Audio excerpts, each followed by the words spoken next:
कृष्ण भगवान की जय, महाराज की जय, ज्ञानेश्वर महाराज की जय।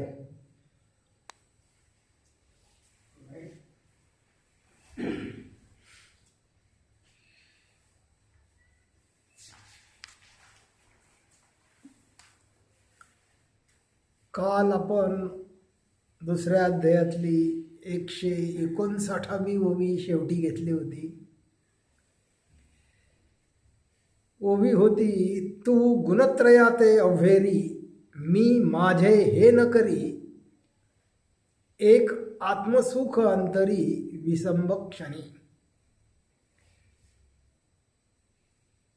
हे जे काही त्रिगुणाधीन असा जो वेदाचा कार्यक्रम आहे त्याचा तू अव्हेर कर, त्याचा तू त्याग कर. आणि अशा पद्धतीने तू सकामता सोडून जर निष्काम झालास तर तुला अंतरंगात जे काही आत्मतत्व आहे, परमात्म तत्व आहे, परमेश्वर आहे, जे शाश्वत आणि चिरंतन असं तत्व आहे त्याची प्राप्ती तुला होईल, असं काल 159व्या ओळीमध्ये माऊलीने सांगितलं. कारण माऊलीचा सगळा भर ते शाश्वत तत्व, चिरंतन तत्व आपल्या अंतरंगात प्रकटावं, आपली त्याची एकरूपता आपल्याला समजावी आणि आपणही त्या तत्वाप्रमाणेच शाश्वत आणि चिरंतन आहोत याचा बोध चारही अवस्था निराश झाल्याशिवाय होत नाही. आणि चारही अवस्था निराश होण्यासाठी तुमची बुद्धी निष्काम असावी लागते. सकाम बुद्धीला ते तत्व सोडास, पण सुषुप्ती सुद्धा कधीच कळणार नाही. तुर्य आणि तुर्यातीत दूर राहिलं, पण स्वप्नाच्या पलीकडची जी तिसरी अवस्था आहे, एकूण 6 अवस्थेतल्या 2च अवस्था कळतात सकाम माणसाला. 4 अवस्था कधीही कळत नाहीत जर त्याने सकामता सोडली नाही तर. आणि सकाम राहून जर आपण अध्यात्म केलं तर ते अध्यात्म वरवरचं असतं आणि त्यामुळे जीवाचं हित होत नाही, अज्ञानाचं बीज नाशत नाही, असं गीतेत लिहून ठेवलेलं आहे. आणि म्हणून निष्कामता महत्वाची आहे. आणि हीच निष्कामता माऊलीने ज्ञानेश्वरीत सर्व अध्यायात सांगितलेली तुम्हाला दिसेल. तुमची बघण्याची दृष्टी जर ही असली तर तुम्हाला सर्वत्र माऊलीच्या सांगण्यामध्ये निष्कामताच दिसेल. आणि असं निष्काम मन ज्याचं होईल त्याला त्या शाश्वत आणि चिरंतत्वाचं प्रकटन त्याच्या अंतःकरणात होऊन त्याच्याशी असलेली, त्या शाश्वत तत्वाशी असलेली आपली एकरूपता लक्षात येते. आणि ते लक्षात आली की लक्षात येतं की त्या तत्वाच्या अधिष्ठानावर या ज्या काही 4 अवस्था निर्माण झालेल्या आहेत, या 4ही अवस्था या पदार्थाशी संबंधित आहेत. हे जे काही आत्मतत्व आहे, या आत्मतत्वाचं प्रतिबिंब त्या पदार्थात पडतं, त्या पंचमहाभूतात पडतं. आणि त्या पंचमहाभूताच्या ठिकाणी मी आहे असा भास निर्माण होतो. जसं एखादं चुंबकीय क्षेत्र आहे ताकदवान जबरदस्त चुंबकीय क्षेत्र आहे आणि अशा चुंबकीय क्षेत्रामध्ये जर काही लोखंडाचे कण आपण असे अधांतरी लटकत ठेवले तर त्या लोखंडाच्या कणांमध्ये प्रत्येक लोखंडाच्या कणात वेगळं लहानसं परिच्छिन्न असं चुंबकीय क्षेत्र त्या लोहकणाभोवती आपोआप तयार होतं. तसंच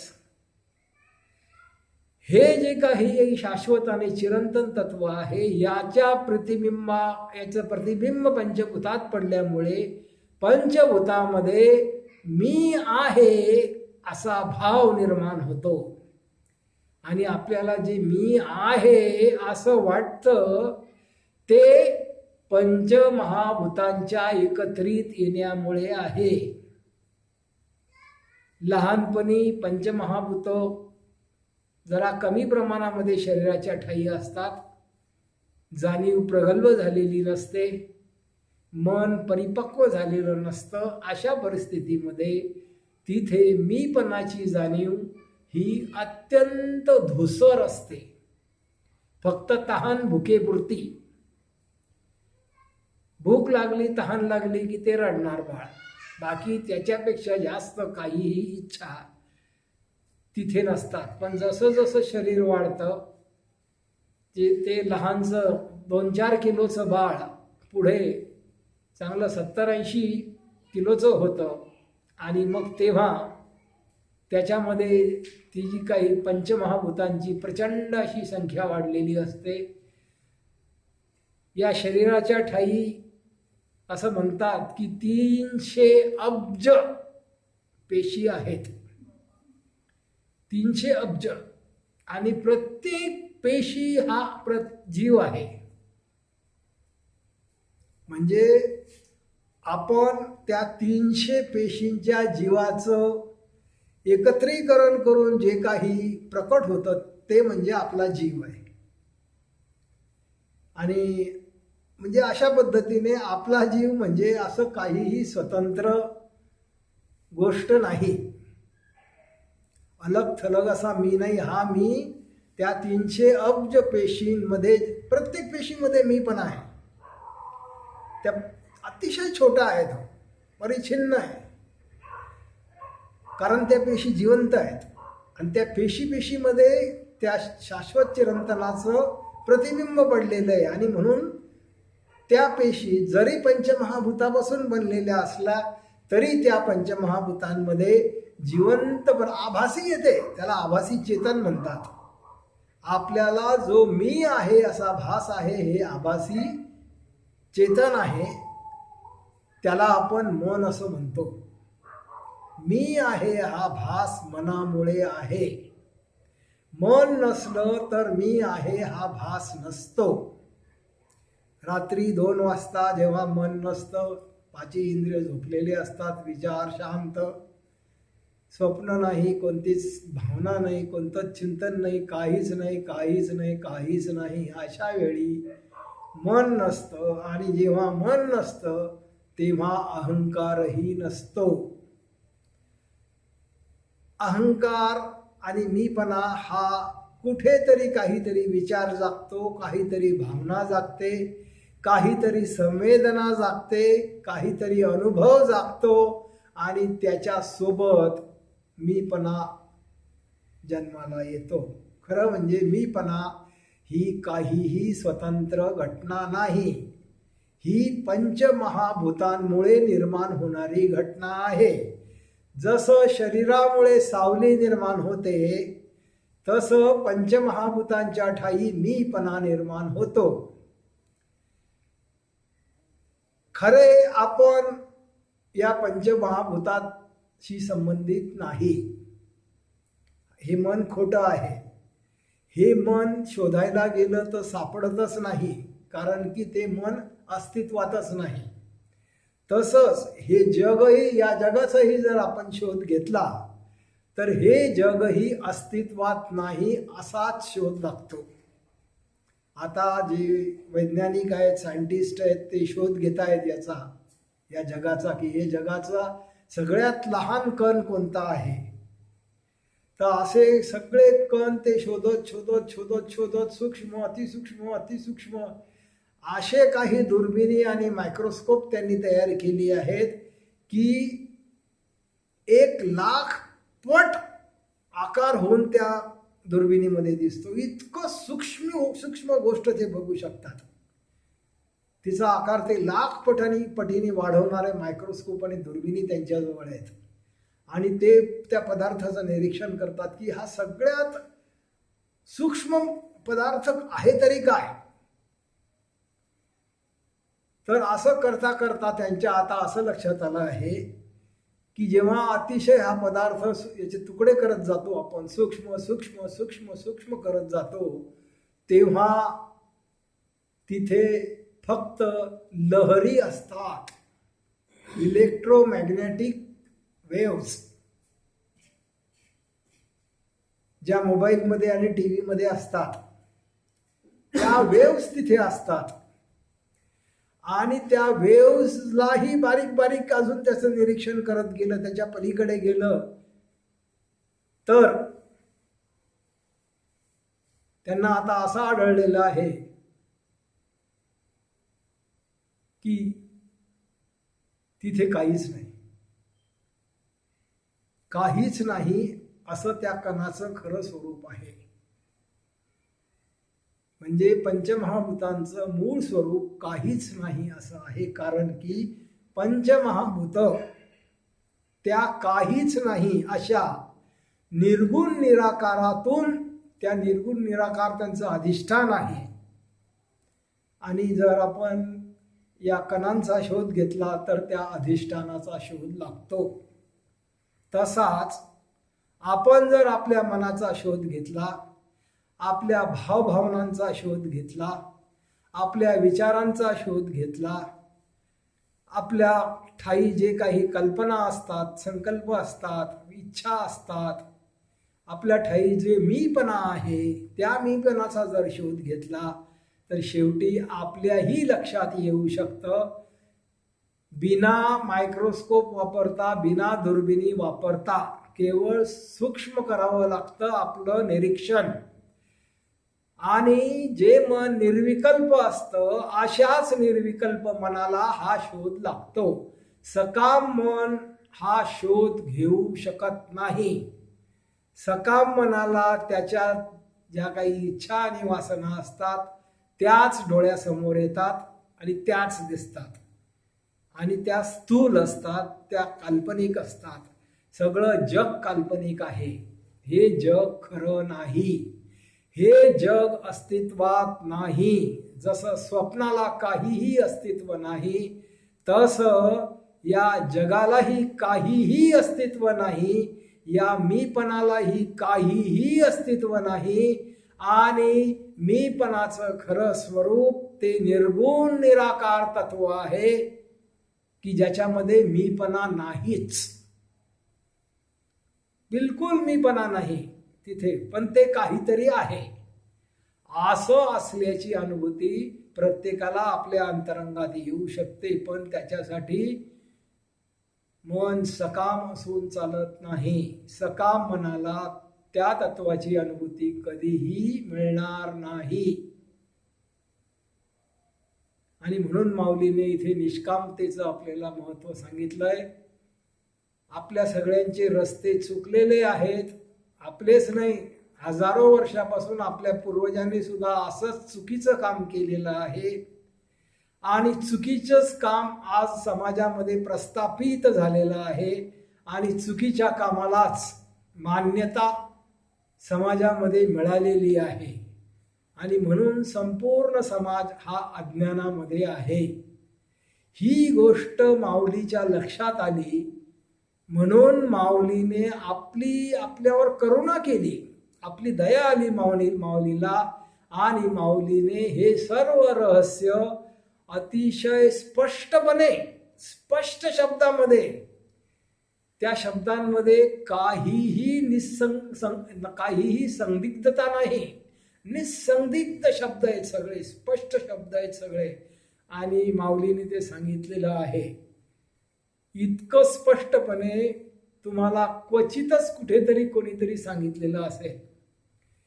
हे असंच तुम्हाला भागवतातही अनेक ठिकाणी सांगितलेलं दिसेल, पण हे 2-4-5% सांगितलेलं आहे भागवतामध्ये, 95% सकामता सांगितलेली आहे.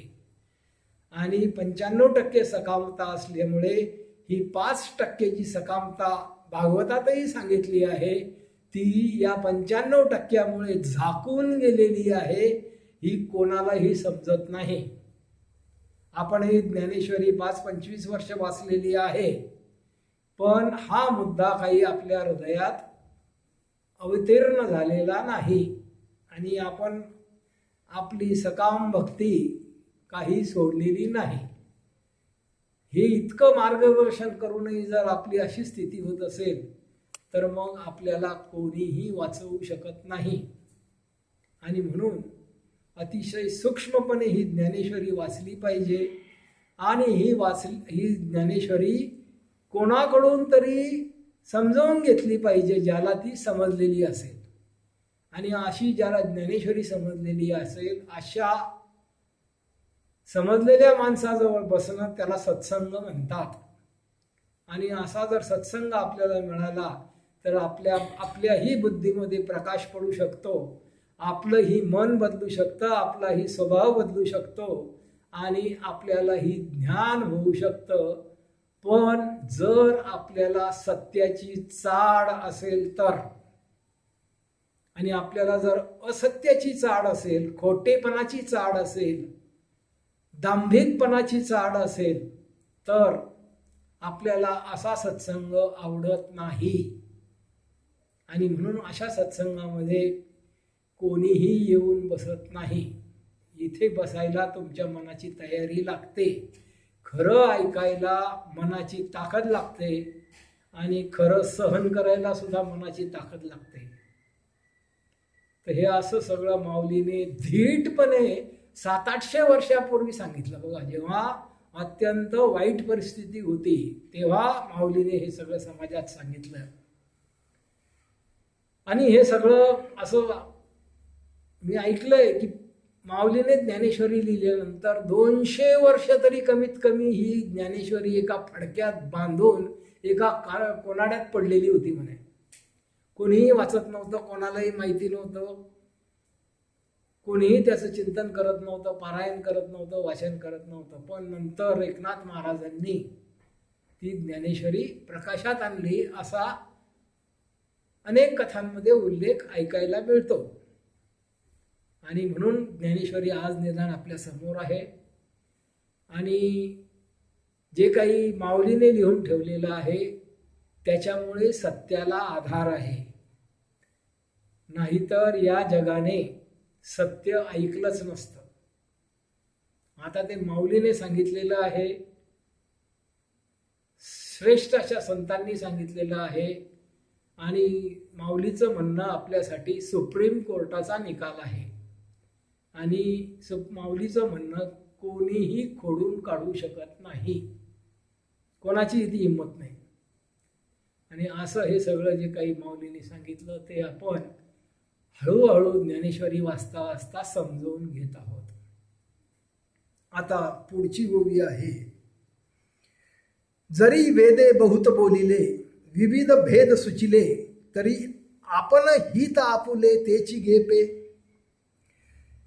माऊली इथे सांगते की वेदामध्ये असं खूप काही सांगितलं गेलेलं आहे, लाखो श्लोक आहेत, परंतु तिथे जरी अशा विविध गोष्टी सुचवलेल्या आहेत, विविध मार्ग सुचवलेले आहेत, विविध विधी सुचवलेले आहेत, तरी जे आपल्या हिताचं असेल तेच आपण घेतलं पाहिजे.